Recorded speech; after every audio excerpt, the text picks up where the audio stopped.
Salut la famille, salut tout le monde. Bienvenue sur ma chaîne. Tout d'abord, je tiens à remercier mes abonnés. Nous sommes déjà plus de 100 sur la page.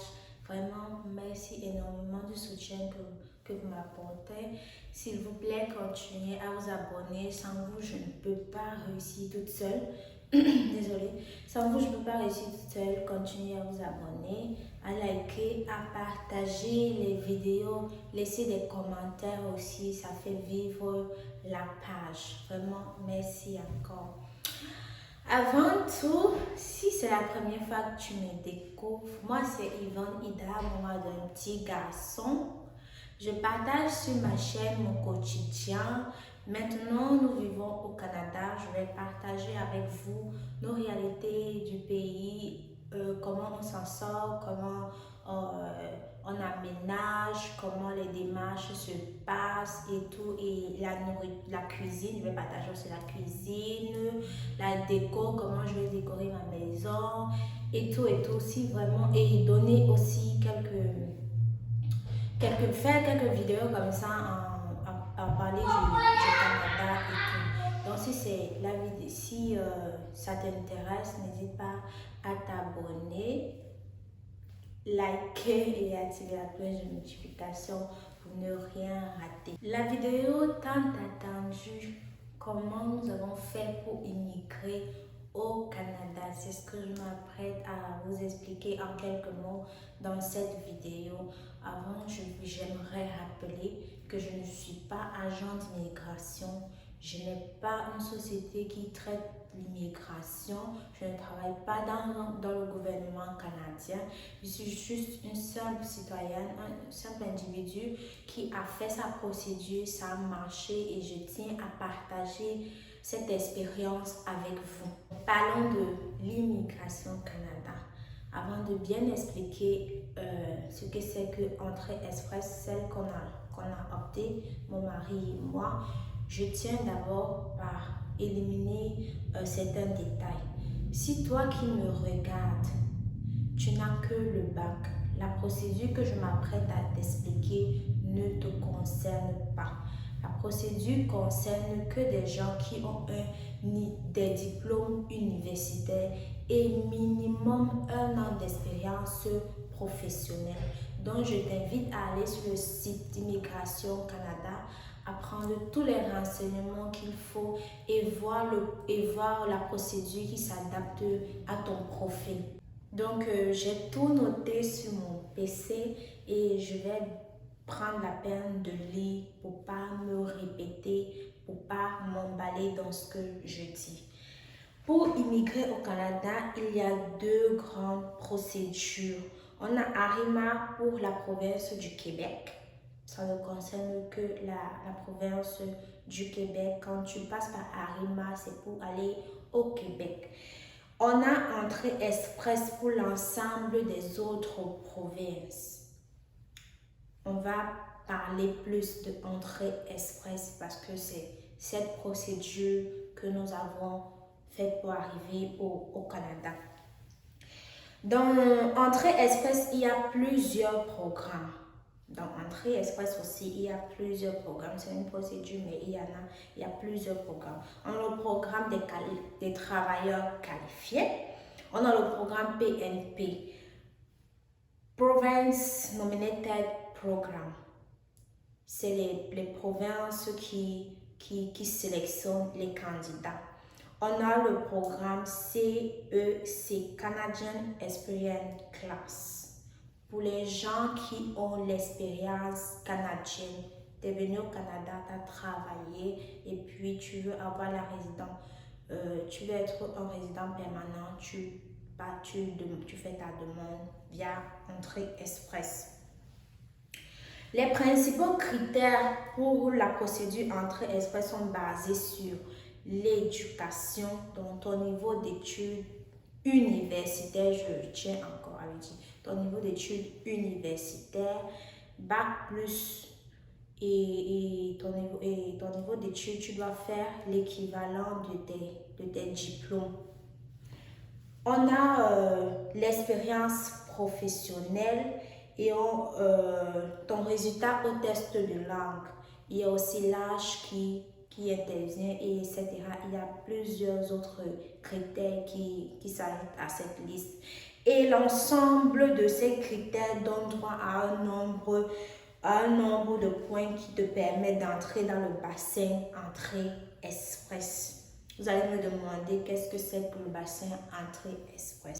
Le bassin entrée express est une sorte de salle d'attente où tous les candidats attendent d'être choisis soit par le gouvernement fédéral du Canada, soit par une province du Canada. Le gouvernement sélectionne généralement les candidats présentant les scores les plus élevés et les provinces sélectionnent les candidats en fonction des critères qui leur sont propres. Ça peut être le métier de la personne, du candidat, son niveau d'études, son bilinguisme, parce que quand vous faites le test de langue pour augmenter les chances d'être sélectionné par les provinces, il faut faire le test de français et d'anglais.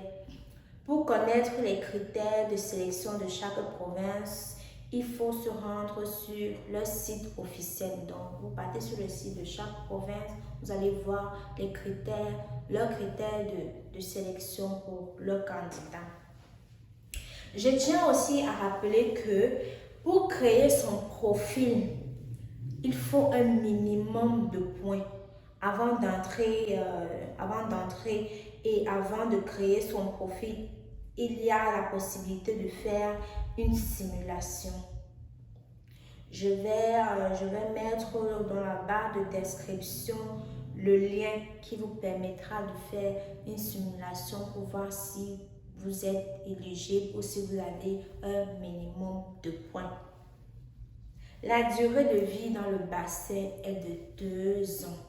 Donc, après 2 ans, si vous n'avez pas été sélectionné, il est possible de recréer un autre compte et augmenter vos chances d'être retenu soit par le fédéral, soit par une province. C'est ce que je peux dire en quelques mots de cette procédure. Aujourd'hui, je voulais juste vous présenter la procédure et dans ma prochaine vidéo, je vais vous parler du coût, de combien la procédure nous a coûté étape par étape, parce qu'à chaque étape, il y a des dépenses à faire.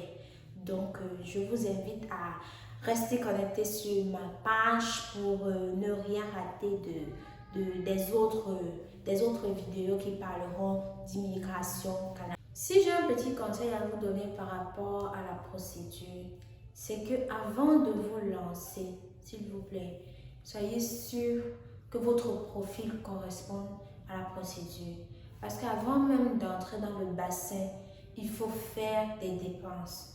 Il y a le passeport, il y a l'équivalent des diplômes, il y a les tests de langue. Le test de langue, ce n'est pas moins de 200 000. Le passeport, on sait combien ça coûte chez nous. Et l'équivalent aussi, ce n'est pas 30 000, ce n'est pas 50 000, c'est vraiment beaucoup d'argent. Donc, avant de vous engager, soyez sûr que votre profil corresponde à cette procédure d'immigration.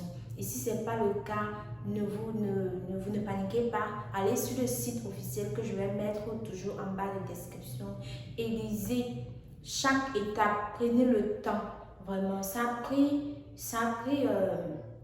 des années à mon mari. C'est une procédure qu'il a commencé depuis 2017. Il a commencé par prendre des renseignements, par fouiller, par chercher si son profil donnait. Quand il a compris que son profil donnait pour cette procédure, il a fait l'équivalent de ses diplômes. Il a eu son passeport, on a eu nos passeports et on a fait les tests de langue avant de s'engager. On est entré dans le bassin en février 2020. Vous voyez, février 2020, c'est en 2022 qu'on arrive au Canada. Ce n'est pas que la procédure comme ça dure 2 ans. Non, la procédure principale, normalement, elle dure 6 mois. La nôtre a duré comme ça parce qu'il y avait le Covid. Le Covid est venu entre-temps. Du coup, il y a eu beaucoup de choses. Les structures fermaient, tout le monde fermait, on ne voyageait pas et tout. Donc, vraiment, s'il vous plaît, soyez concentrés dans ce que vous faites. J'ai là en tête comme ça quelques pages YouTube que je peux vous proposer. Il y a Moka, c'est un Algérien, lui il parle d'immigration, mais il va en détail, il explique étape par étape, même comment vous devez entrer votre profil dans le bassin c'est expliqué. C'est grâce à sa page qu'on a pu créer notre profil étape par étape. C'est tellement bien expliqué qu'il n'y a pas moyen de se louper. Donc, arrêtez de penser qu'il faut forcément que vous passez par quelqu'un qui connaît quelqu'un qui va impacter votre dossier. Même les agents d'immigration que vous allez prendre n'impacteront en rien votre dossier. Ils vont juste vous dire des trucs que vous n'avez pas pris la peine de lire, la peine de chercher. Ils créent votre profil dans ce bassin avec leur adresse email. Du coup, s'il faut demander un document, c'est à eux qu'on va demander d'envoyer le mail avant qu'ils vont vous contacter pour que vous veniez avec vos dossiers.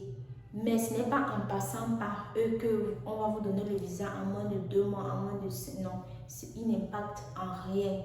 Nous sommes la preuve qu'on peut faire cette procédure toute seule et aller au bout et arriver à avoir son visa.